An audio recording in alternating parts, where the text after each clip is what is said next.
Good morning. Good morning, guys. Oops.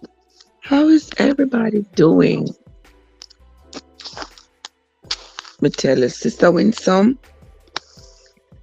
how are you doing, my love? Sister Andrea, how are you doing, my dear? Child, I never realized that I was this exhausted. I heard the phone alarm at 4 o'clock, which is my usual wake up time. I got up, looked at it, turned it off, and I said, okay, let me stretch a little bit and I'm going to be ready. Believe me, I don't even know what happened. I don't know what happened because I was not aware that I had fallen back asleep. Did not realize it until I woke up and realized that I was sleeping. Oh, but I am here. I'm here. You know, when the body is tired, the body knows it, and the body acts accordingly. But here I am. We are going to be doing what we do every morning. We are going to be reading the book called the Bible. Yeah, this morning we are going to be reading from Isaiah chapters 9 through 12. So if you are here, a very special welcome to you. Thank you so much for joining me. Thank you so much for stopping by. I sincerely appreciate you. All right.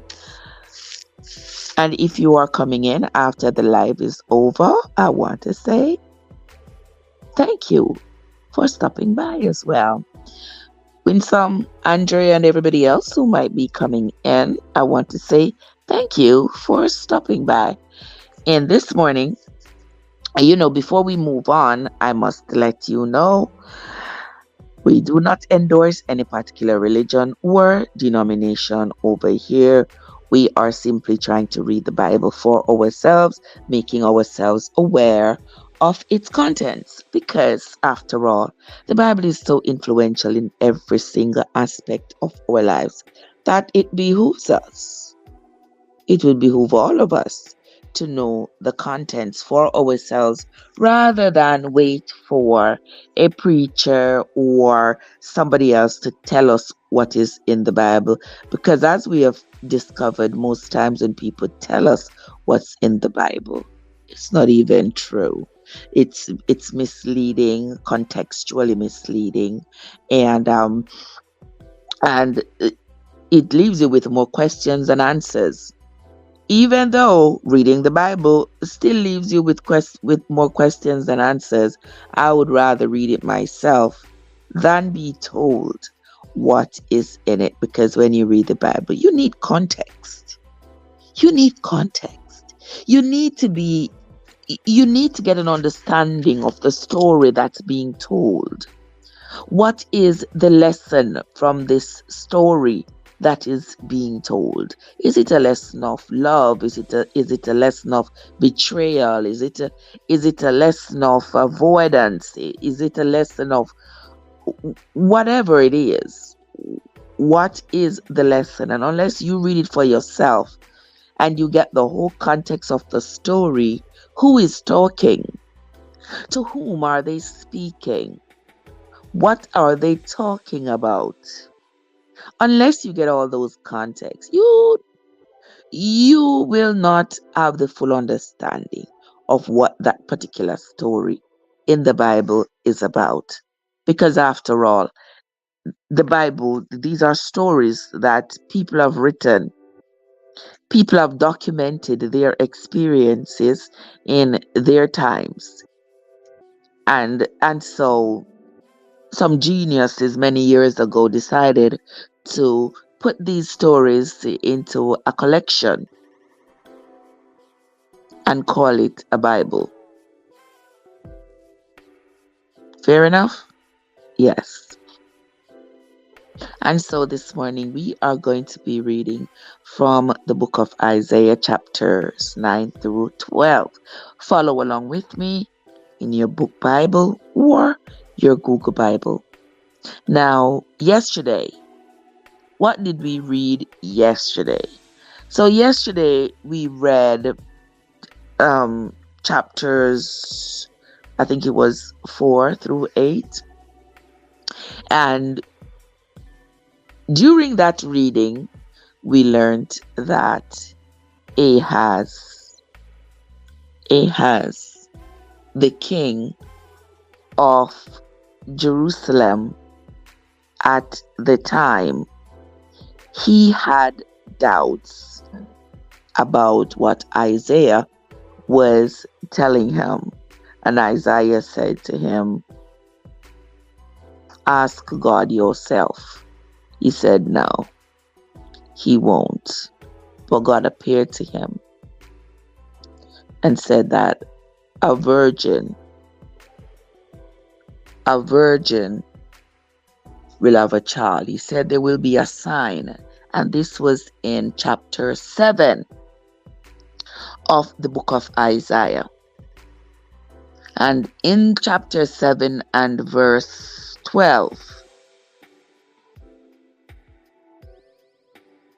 it says, "But Ahaz said, I will not ask." And because right there is in the middle of a conversation, we are going to go back and read from verse 10. "Moreover, the Lord spake again unto Ahaz, saying, Ask thee a sign of the Lord thy God. Ask it either in the depths or in the heights above." But Ahaz said, "I will not ask, neither will I tempt the Lord." And he said, "Hear ye now, O house of David. Is it a small thing for you to weary men, but will he weary my God also? Therefore the Lord himself shall give you a sign. Behold, a virgin shall conceive and bear a son, and shall call his name Emmanuel." Now this was the Lord speaking to Ahaz. "Butter and honey shall he eat, that he may know to refuse the evil and choose the good." Now this was when the Lord spoke to Ahaz and told Ahaz about the virgin who was going to have a son called Emmanuel. I am not sure why that extreme, why the Lord went to that extreme to convince Ahaz of his existence. I am not sure why Ahaz, because a lot of people haven't even ever heard the name Ahaz. A lot of people who claim to be Bible touters and ready to baptize you in an instant. They're ready to baptize you. You know the Lord's Prayer, you say the Lord's Prayer, and they're ready to baptize you and ready to convince you about what the Bible is and is not, and what the Bible says and says not. I bet you they wouldn't be able to tell you that this first conversation was had with a king of Jerusalem called Ahaz, a rather unknown king, because not many people, I didn't know that name until I started reading the Bible. I never heard the name Ahaz. Common names like David and Solomon, those are the people we know about a lot. But the Lord said this to Ahaz, and Ahaz is a descendant of David. He was a ruler of Jerusalem at one point, and at this point in the story, that's when he was ruling. and he ruled for about, I think he ruled Jerusalem for maybe like 16 years. He was the son of Jotham, and further up we had read about Jotham. So Jotham was Ahaz's father. All right, so let us continue. Get your book Bible or your Google Bible, guys, and come along with me. Isaiah chapter 9. Nevertheless, the dimness shall not be such as was in her vexation, when at the first he lightly afflicted the land of Zebulun and the land of Naphtali, and afterward did more grievous afflict her by the way of the sea, beyond Jordan, in Galilee of the nations. Now, the lands of Zebulun, the land of Naphtali. We spoke about yesterday how the children of Israel, whichever sort of land they acquired, captured, whatever, determined to be theirs, they named it after the forefather. So whichever tribe, wherever the tribe of Benjamin decided to dwell, they named that land Benjamin. Wherever the tribe of Zebulun decided to dwell, they named that sort of land Zebulun, and Naphtali, and etc. And so that was how the children of Israel named the sorts of lands that they chose to capture for themselves. Let us move on. The people that walked in darkness have seen a great light. They that dwell in the land of the shadow of death, upon them hath the light shined. Thou hast multiplied the nation, and not increased the joy. They joy before thee according to the joy in harvest, and as men rejoice when they divide the spoil. For thou hast broken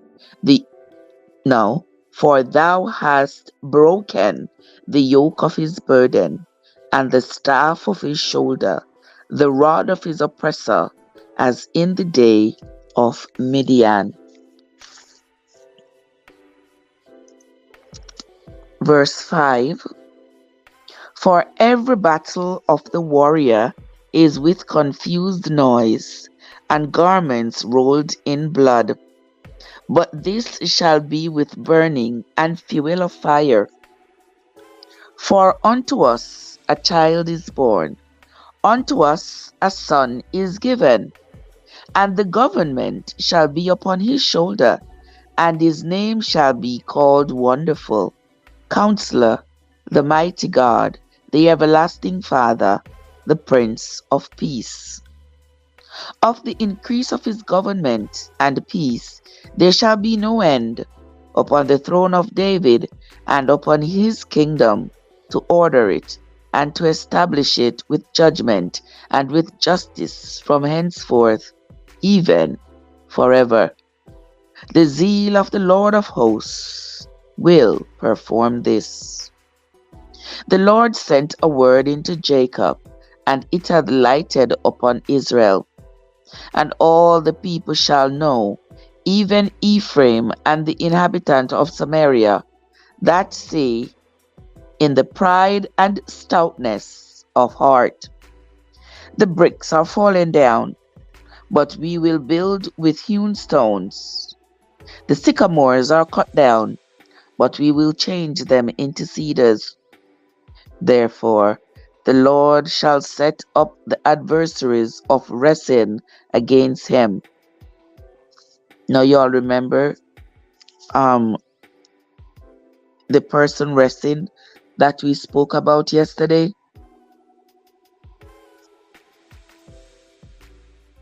The person named Rezin was the king of Syria during this time. I'm at Isaiah chapter 9, Sister Winsome. Isaiah chapter 9 and verse 11. Therefore the Lord shall set up the adversaries of Rezin against him, and join his enemies together. The Syrians before and the Philistines behind, and they shall devour Israel with open mouth. Me not understand. Oh, okay, yeah, I do understand. Because when it says it shall deliver Israel, delivering Israel, devouring Israel and devouring Jerusalem are considered to be two different things. Why? Because remember, the entire area is Israel.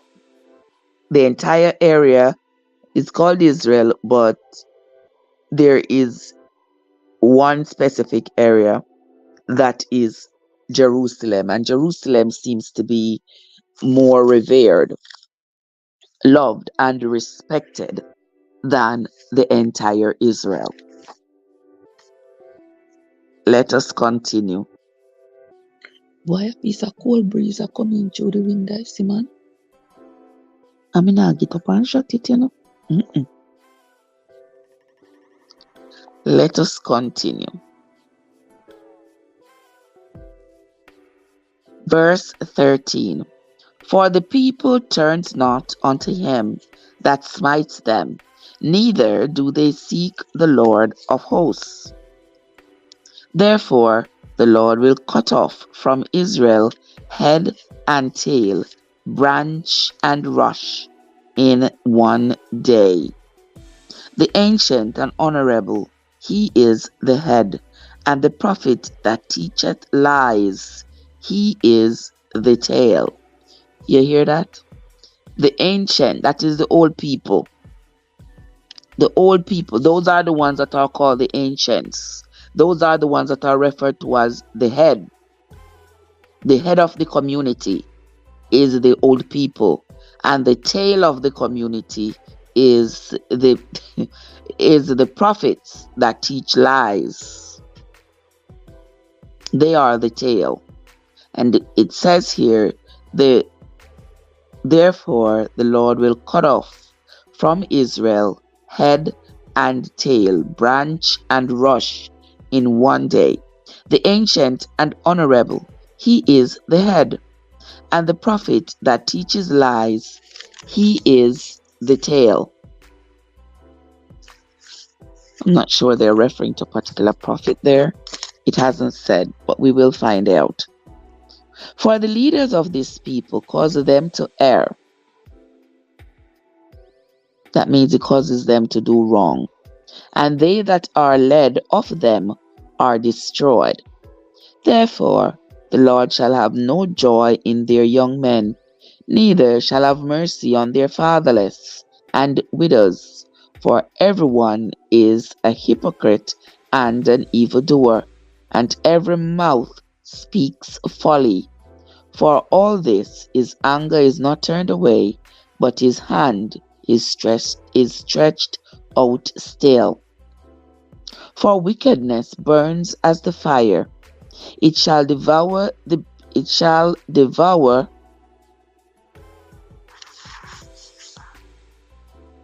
what's that? The brief and I don't know that word. BRIE. There is a typo here, guys, that it has an extra line in it that makes me unable to determine what that word is. But we are going to read again from verse 17. Isaiah chapter 9 and verse 17. Therefore the Lord shall have no joy in their young men, neither shall have mercy on their fatherless and widows. For every one is a hypocrite and an evildoer, and every mouth speaks folly. For all this his anger is not turned away, but his hand is stretched out still. For wickedness burns as the fire; it shall devour the BRIE something. I'm gonna say briefs. I'm not sure that's an F though. It shall devour the briefs and thorns, and shall kindle. I don't know, Sister Winsome, does I hope your Bible doesn't have this line through it. So you can tell me what that word might be. But there's a line through mine that sort of distorts the letters, so I'm not sure what it says. But I'm going to say, it shall devour the briefs and thorns. That doesn't sound right.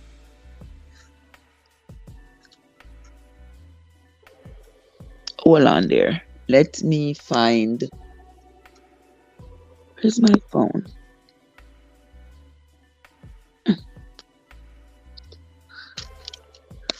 All right. I don't like to read and leave something that I'm not sure of. Let me ask Google to show me Isaiah.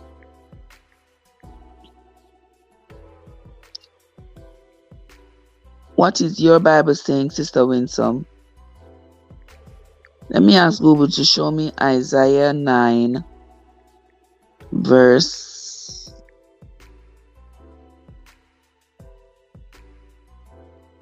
18. And then let me take a look and see. Isaiah 9, verse 18. For wickedness burneth as the fire, it shall devour the briars. Okay, the briars. So that is supposed to be a R. R. The briars and thorns. All right, so now we have it. It shall devour the briars and thorns, and shall kindle in the thickets of the forest, and they shall mount up like the lifting up of smoke. Through the wrath of the Lord of hosts is the land darkened, and the people shall be as the fuel of the fire. No man shall spare his brother. And he shall snatch on the right hand, and be hungry, and he shall eat on the left hand, and they shall not be satisfied. They shall eat every man the flesh of his own arm. What? What? And he shall snatch on the right hand, and be hungry, and he shall eat on the left hand, and they shall not be satisfied. They shall eat every man the flesh of his own arm. Verse 21, and this is the last verse of chapter 9. Manasseh, Ephraim, and Ephraim Manasseh, and they together shall be against Judah. For all this his anger is not turned away, but his hand is stretched out still. So, Manasseh and Ephraim are. Let me see what Sister Winsome says here. Okay. Devour the briars and thorns. Thank you, Sister Winsome. Yes, when it talks about Manasseh and Ephraim, it's not talking about the men themselves, because by this time, when the Bible is written at this point, Manasseh the man and Ephraim the man, who were children of Jacob, have already been dead years, hundreds of years ago. It is the land that they had considered to be theirs. It is the land that their descendants have occupied, that is called by these names. I'm not sure I understand why it says that the men will eat one of their own arms. What? Why is that? Why would? What? I'm not sure I understand that. And this is just another perplexing part of the literature of the Bible, because Is it that these men would be so angry at themselves that you eat your own arm? Or are they talking not literally, but meaning that whatever you do, you affect yourself so severely that it's like you have eaten your own arm? It's like you cut off your arm to spite yourself, which is not a literal statement. It's a figurative statement to show that whatever you have done has hindered you in some way. Your actions has caused your own hindrance. I figure that that's what the Bible is saying, because I couldn't dare believe that it is saying that the men literally ate their own arm. What would be the point? So I'm going to go with the figurative meaning of this eating of one's own right arm, meaning that whatever they have done, they have essentially done it to themselves without even realizing it. They have caused their own pain and their own destruction by their own hands, by their own doings. That's what I'm going with. And if you all know otherwise, please let me know. Mr. Joseph, how are you doing? Good morning, Joseph. How are you doing, my love? No, Sir Joseph, if the cold breeze then I come through the window now, me then I sleep, Believe me, Joe, if the cold breeze wasn't coming in, I would still be fast asleep. Boy, when tired, take care. No rampy, take care, no man. OMG. But anyway, I'm glad I'm awake and I'm glad to see you all. Thank you all so much for coming. We're gonna read, then we're gonna cook, we're gonna chat. Yeah, there's a lot to talk about.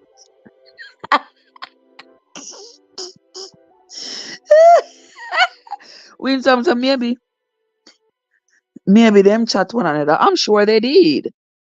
Oh, Josie said my mouth just wake him up. Well, it's a good thing. At least you wake up. That is the good thing. That is the good thing, my love. Now get your book Bible or your Google Bible, guys. Let us continue the reading. We are now on to chapter 10 of the book of Isaiah.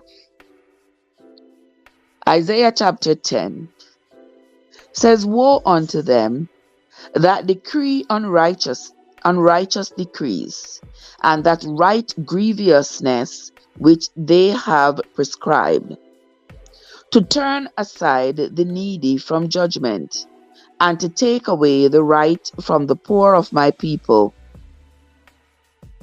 that widows may be their prey, and that they may rob the fatherless.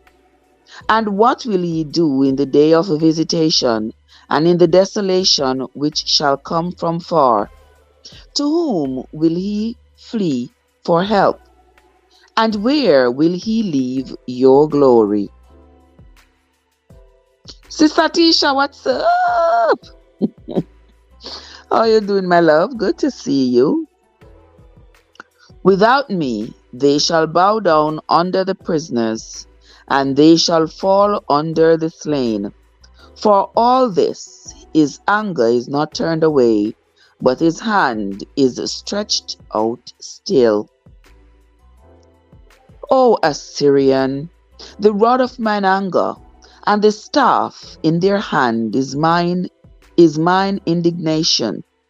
I will send him against a hypocritical nation, and against the people of the wrath will I give him a charge, to take the spoil, and to take the prey, and to tread them down like the mire of the streets." Me no know. Let me stop right here, guys. I couldn't. Let me say this. I am just thinking, and I don't know if you all are thinking as I am thinking, but I am thinking that the Lord the Lord of Israel. I don't know if I want to be very sensitive when I say what I'm about to say, because I like to say things a certain way. But considering that the Lord of Israel, according to the Bible, he also desires for Israel, for Jerusalem to be reestablished. According to the readings, it does appear that the Lord of the children of Israel, he also has a desire for the kingdom of Jerusalem to be established. And I keep thinking that since he has all the power, why is it taking so long? Why is it that the enemies the quote unquote enemies have to have the upper hand? Why couldn't he just say, okay, this is Jerusalem, this is the Holy Land, you infidels or enemies or whatever they call them are not going to overrun it, no matter what you do in the parameters, no matter what you do in the outside, in the surrounding lands, this area you will not be able to touch.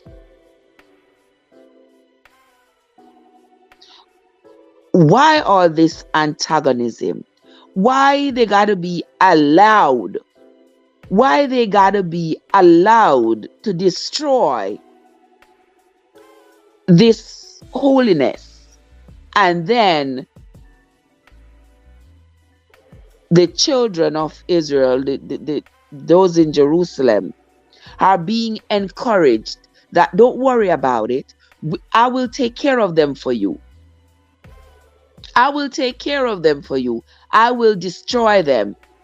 But yet still, they keep rising up as mighty people and destroying Jerusalem over and over. And yet still, the children of Israel, the descendants thereof, keep living on this promise that their enemies will be destroyed. But until now, the enemy them can't get destroyed, because it seems like the enemies are always having the upper hand. Am I wrong, people? Because these enemies keep coming back and destroying and destroying and destroying, and then they keep getting these promises that don't worry, I will take care of them. I am going to destroy them. But yet still, they keep coming back. Couldn't there be just one destruction of them, or that they be hindered from having the wherewithal to destroy Jerusalem, where they are not allowed? If you put one foot close, you shall be struck down. If you even start gathering and conspiring, you shall be cut down. That's the mindset that I'm looking for. But I don't know, it seems like I'm looking for a quick fix, but the powers that be, it prefers the drawn out drama, the back and forth, the antagonism. I don't know. But we are going to continue. I'm sure I'm not the only one who was asked that question. If God can fix it, why not just fix it? Why have it being insidious and prolonging and agonizing? Why? But who am I to question? So let us continue. Let us move on. Good to see you, Sister Tisha. Let us move on. We are on Isaiah chapter 10 and verse 7. Howbeit, he means not so, neither doth his heart think so, but it is in his heart to destroy and cut off nations, not a few. For he saith, Are not my princes altogether kings? Is not Calno as Karshemish? Is not Hamath as Arpad? Is not Samaria as Damascus? As my hand hath found the kingdoms of the idols, and whose graven images did excel them of Israel and of Samaria, shall I not, as I have done unto Samaria and her idols, so do to Jerusalem and her idols? Wherefore it shall come to pass that when the Lord hath performed his whole work upon Mount Zion and on Jerusalem, I will punish the fruit of the stout heart of the king of Assyria, and the glory of his high looks. For he saith, By the strength of my hand I have done it, and by my wisdom, for I am prudent, and I have removed the bounds of the people, and have robbed their treasures, and I have put down the inhabitants like a valiant man. And my hand hath found as a nest the riches of the people, and as one gathers eggs that are left, have I gathered all the earth, and there was none that moved the wing, or opened the mouth, or peeped. Shall the axe boast itself against him that heweth therewith? Or shall the saw magnify itself against him that shakes it? As if the rod, as if the rod should shake itself against them that lift it up, or as if the staff should lift up itself, as if it were no wood? Therefore shall the Lord of hosts, send among his fat ones leanness, and under his glory he shall kindle a burning like the burning of a fire. And the light of Israel shall be for a fire, and his Holy One for a flame, and it shall burn and devour his thorns and his briers in one day, and shall consume the glory of his forests and of his fruitful field, both soul and body. And they shall be as when a standard bearer faints, and the rest of the trees of his forests shall be few, that a child may write them.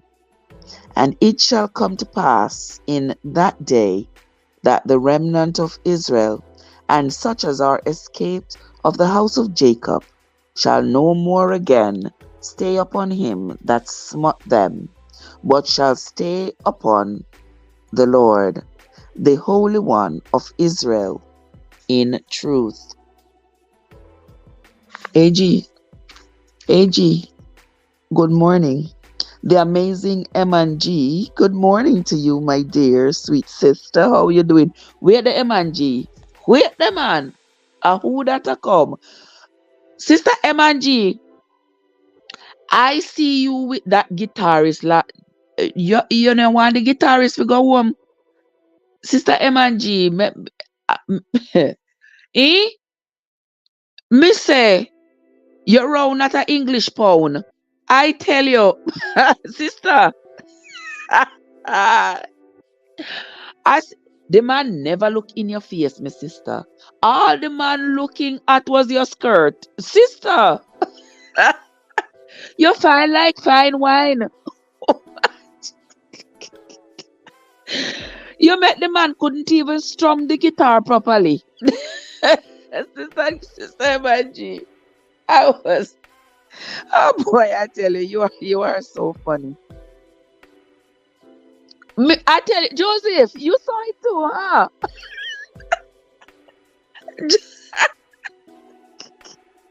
It looked like she didn't want the man to go home at all. OMG.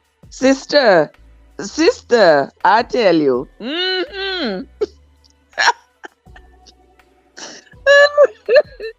Oh, me tell you, say, them banana and mackerel and saltfish, they're really doing the job. Good to see you, my sister. Happy Sunday to you. Happy Sunday to you, my dear. AG, how are you doing, my love? Good to see you. Happy Sunday to you, AG. I hope you're feeling better. We are going to continue, guys. We are reading the book of Isaiah, we are on to chapter 10. Get your book Bible or your Google Bible and follow along with us, my dear friends. Now, don't forget that we are not endorsing any particular religion or denomination. We're actually trying to familiarize ourselves with the Bible, with the written word, because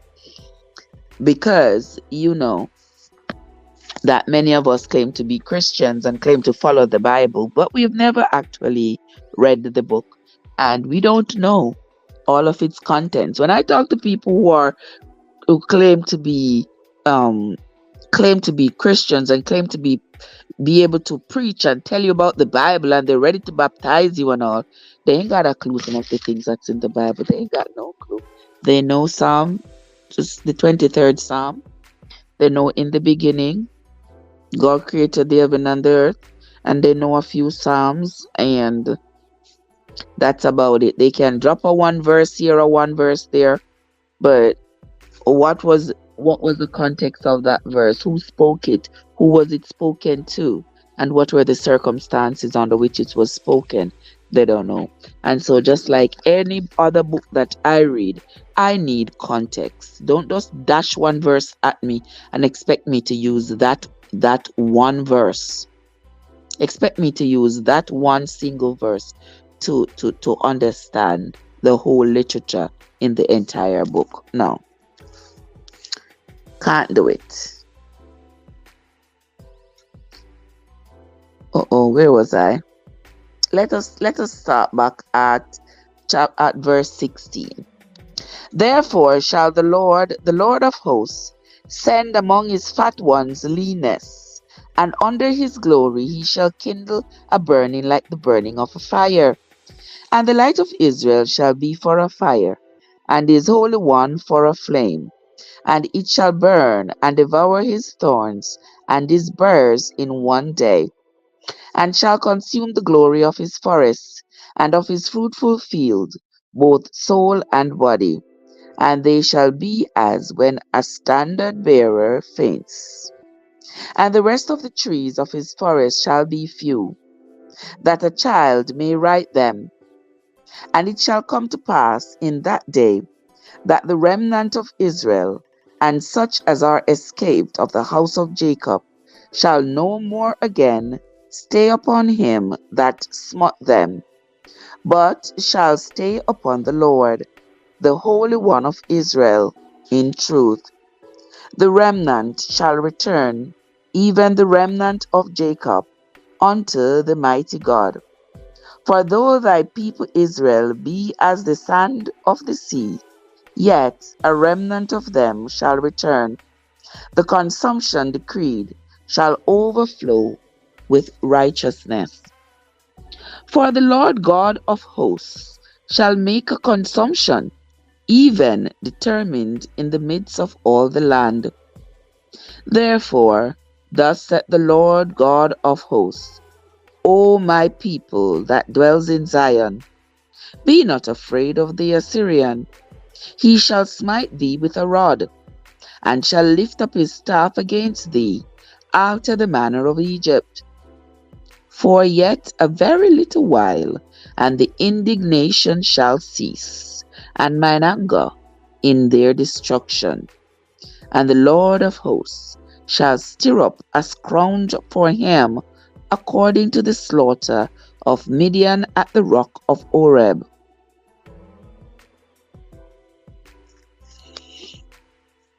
I remember reading about the slaughter at the rock of Horeb back in around Exodus, I think it was. And as his rod was upon the sea, so shall he lift it up after the manner of Egypt. And it shall come to pass in that day that his burden shall be taken away from off thy shoulder, and his yoke from off thy neck, and the yoke shall be destroyed because of the anointing. He is come to Aiath. He is passed to Migron. At Mishmash he hath laid up his carriages. They are gone over the passage. They have taken up their lodging at Geba. Ramah is afraid. Gibeah of Saul is fled.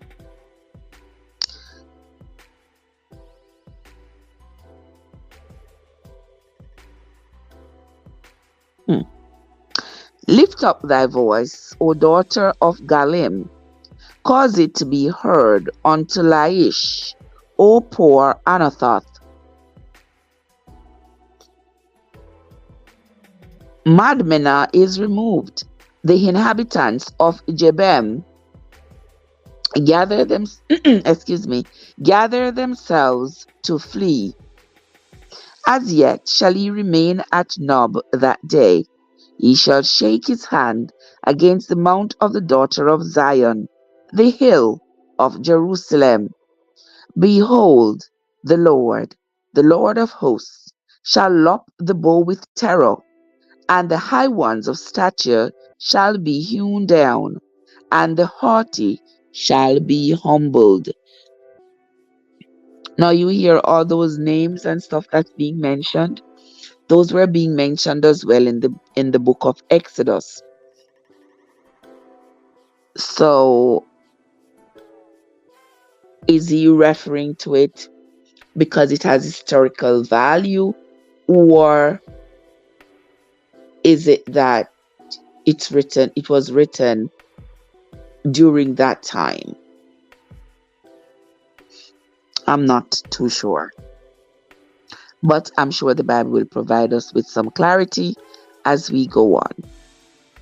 And he shall cut down the thickets of the forest with iron, and Lebanon shall fall by a mighty one.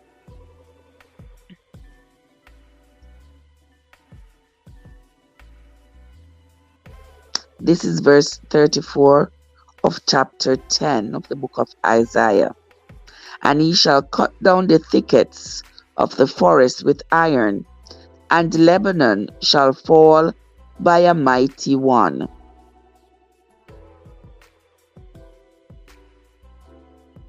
Why Lebanon? Lebanon shall fall by a mighty one.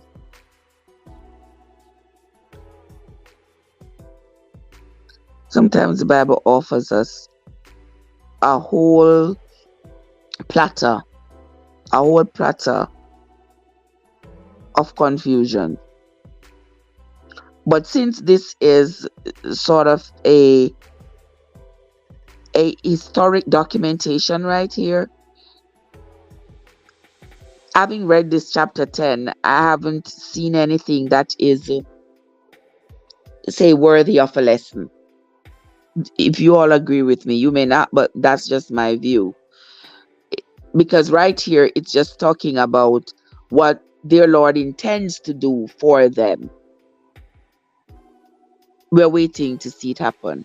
So later on, we might be told. But for right now, according to 33, it says, behold, the Lord of hosts, shall lop the bow with terror. So it is what their Lord intends to do for them. We are waiting to see it done. And the high ones of stature shall be hewn down, and the haughty shall be humbled. That's the intent. Now we are waiting to see the accomplishment of that intent. All right, let us move right along to Isaiah chapter 11. Me no see God. Where can they? God no wake up yet from morning. My God, you said the breeze are coming. The breeze go. Then the cold season has begun, people. The cold air.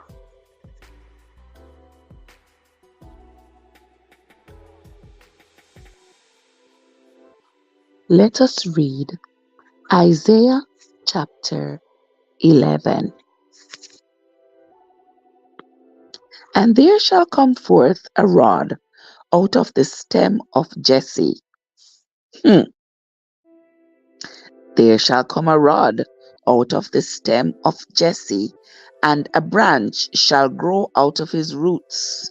Now, here the Bible is speaking figuratively again, because out of the stem of Jesse. Who was Jesse, guys? Do y'all remember who Jesse was? No, Jesse was David's father. Okay? So, out of the stem of Jesse, and a branch shall grow out of his roots. And the Spirit of the Lord shall rest upon him. That means that a descendant of Jesse. That would also be a descendant of David, of Solomon. It would be a descendant of let me come down the line and tell you.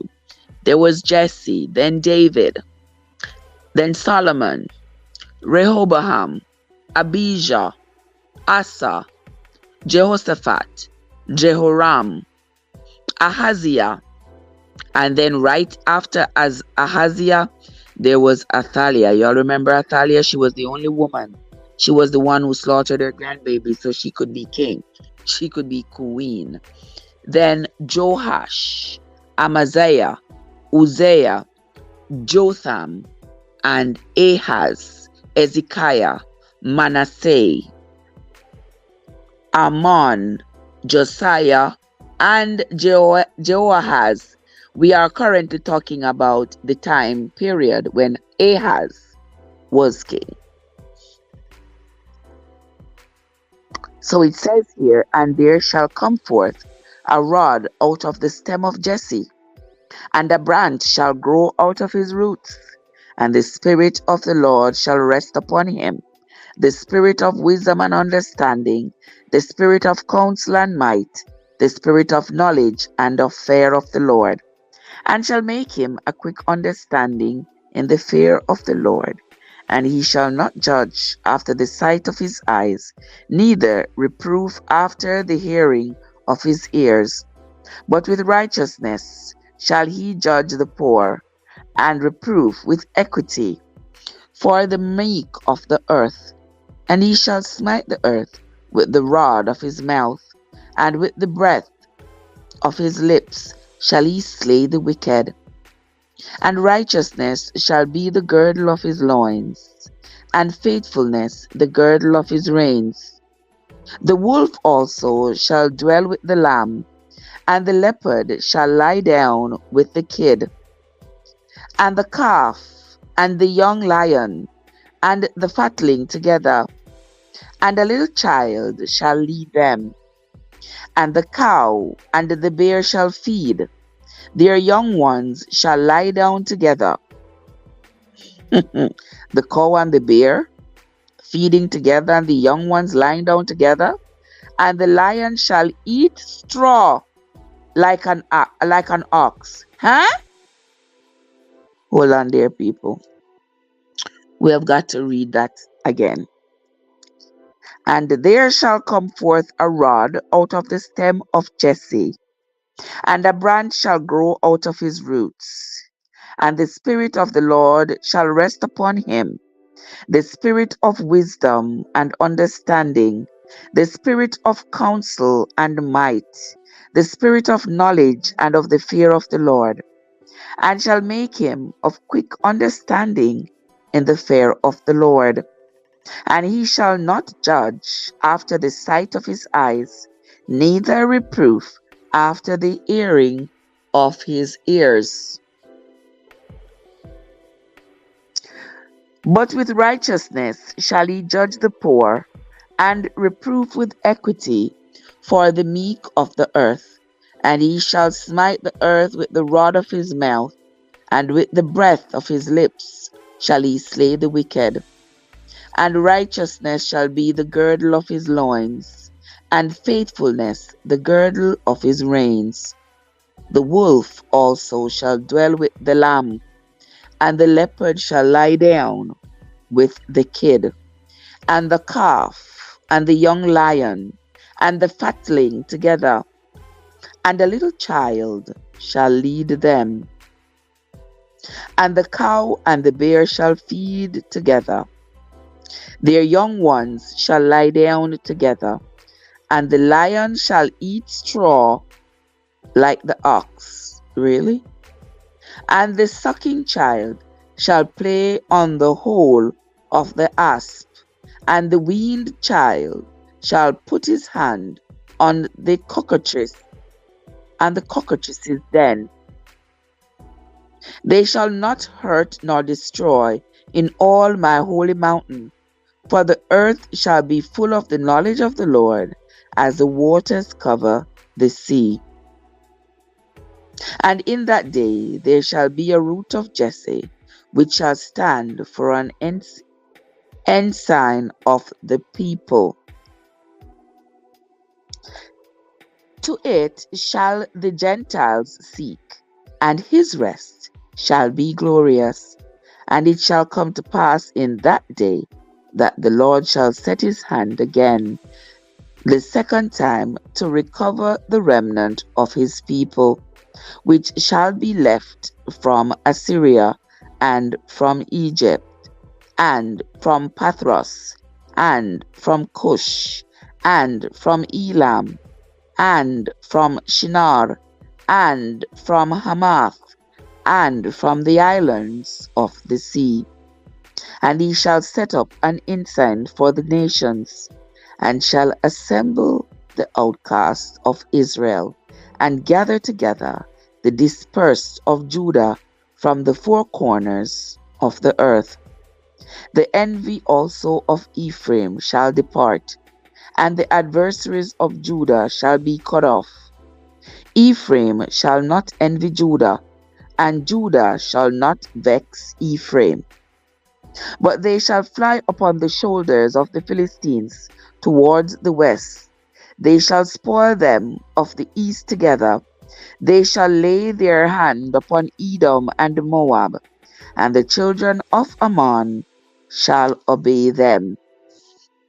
The children of Ammon shall obey them. Y'all remember who Ammon was?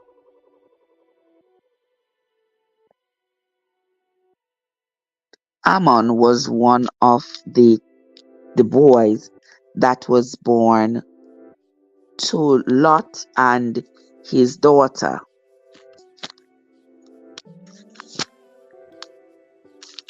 Hold on, let me take a look at something here. Let me take a look at something right now.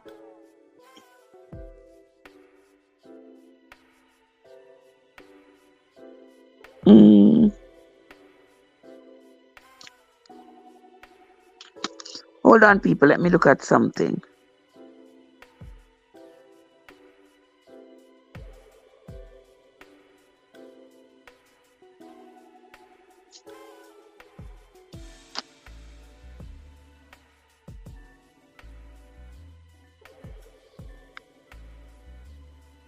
Wait, I'm looking for something because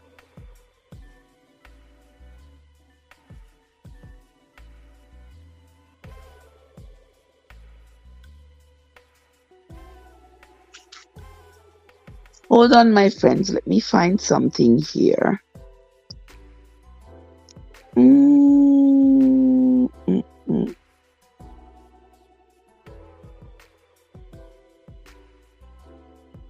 Okay.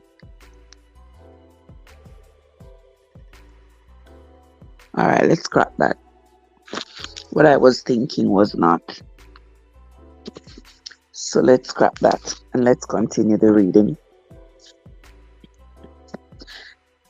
Isaiah chapter 11 and verse 14. But they shall fly upon the shoulders of the Philistines towards the west. They shall spoil them of the east together. They shall lay their hand upon Edom and Moab, and the children of Ammon shall obey them. And the Lord shall utterly destroy the tongue of the Egyptian sea, And with his mighty wind shall he shake his hand over the river, and shall smite it in the 7 streams, and make men go over dry shod. And there shall be an highway for the remnant of his people, which shall be left from Assyria, like as it was to Israel in the day that he came up out of the land of Egypt.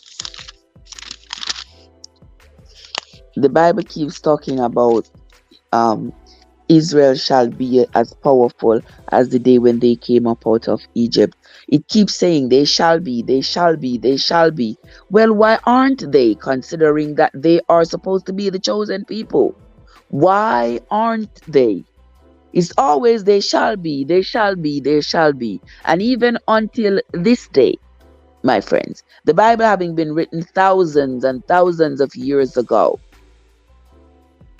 the problem has still not been rectified in Israel, even until this day.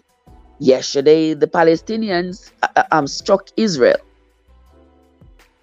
with a mighty and fearsome strike that they didn't expect, that they weren't prepared for. So I don't understand. It's been thousands and thousands of years. Their Lord, their God has been promising to let them reign above the infidels and above the enemies. But it's still not happening thousands of years later. Why? What is it? What is it? They have been begging and pleading with their God. Their God has been promising them that the enemy shall not devour them. The enemy shall not have dominion over them. The enemy shall not. And yet the enemy is devouring them still, thousands of years later. I wish I understood it, because I would think that you would just solve the problem once and for all, rather than having this problem come up again and again and again and again. There is fight, there is war, there's over and over, rather than just take care of it once and for all. Isaiah chapter 12, and this is the last chapter for today's reading. Isaiah chapter 12 says, and in that day thou shalt say, who's that calling me?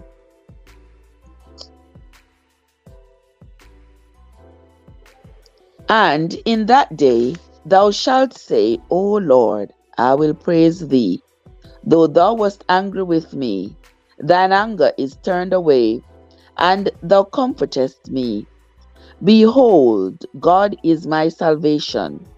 I will trust and not be afraid. I will trust and not be afraid. For the Lord Jehovah is my strength and my song. He also is become my salvation. Therefore, with joy shall he draw water out of the wells of salvation. And in that day shall he say, praise the Lord, call upon his name, declare his doings among the people, make mention that his name is exalted. Sing unto the Lord, for he hath done excellent things. This is known in all the earth. Verse 6.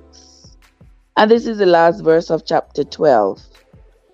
Cry out and shout, thou inhabitants of Zion, for great is the Holy One of Israel in the midst of thee.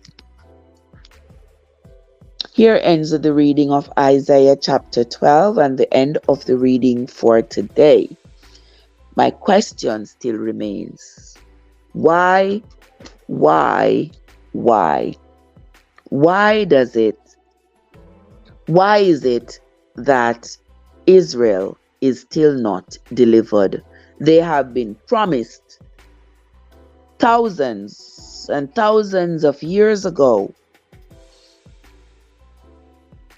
that the enemy will not devour them. And for some reason, the promises have not been kept because they continue to be attacked. They continue to have casualties. Right now, a war started over there yesterday. Big war started over there. Yes, yesterday, Friday. Today is what, Sunday? Yeah, Friday. And this seems like it's going to be a war of wars because Israel was caught off guard.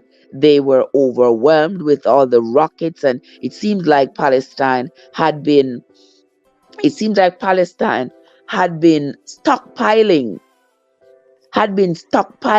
thousands and thousands of rockets and weapons, and it went all under the radar. Israel had absolutely no clue. And so when the assault came on them Friday morning, they were ill prepared to handle it. Hence the number of casualties, and now it's heading to like a ruined city again. Why? I will never understand why. Because usually a parent who has a child who is vulnerable and sick, that child gets the most protection. Am I not right? Yes, that child usually gets the most protection.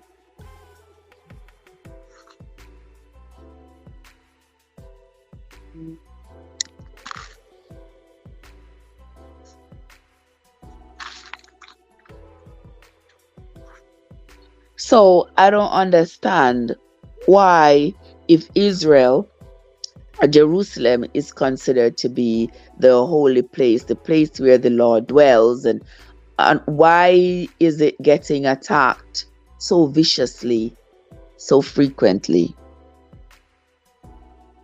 I may never understand it. With the fragility of my human mind, I may never understand it, but it is what it is. Card, you finally wake up. I was wondering where you were. You never hear me ask you. I was saying like, where is she? Where did she go? Welcome, sis. Good morning. Jesus, me can't hardly get up the way out the morning cold. I'm gonna have to put on sweaters and OMG. Yeah, I'm gonna have to put on sweaters and all because I am super, super cold. Good morning again, guys. Welcome into the live. Thank you all so much for coming. It is Sunday morning. Today, what date? The 8th? Oh, wow. Welcome into the live, guys. Thank you all so much for coming. I sincerely, sincerely appreciate you all. I appreciate you all. I thank you all so much for stopping by, for coming into the morning's reading. This morning's reading was brought to you from Isaiah chapter 9 through 12.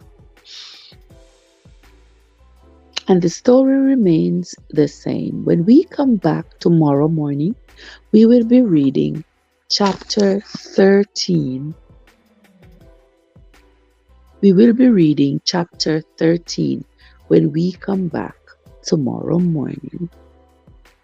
Until then, this is Trev from Treversance, where your journey matters. I hope you all have a great day, guys. We're going to be making breakfast later. Believe me, I don't even know what to make, but we're gonna make something. And we may as well just make dinner and call it a day.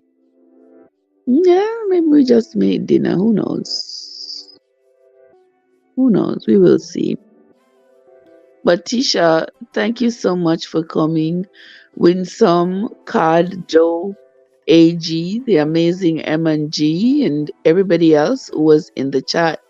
Andrea, Desreen, I think Desreen was here.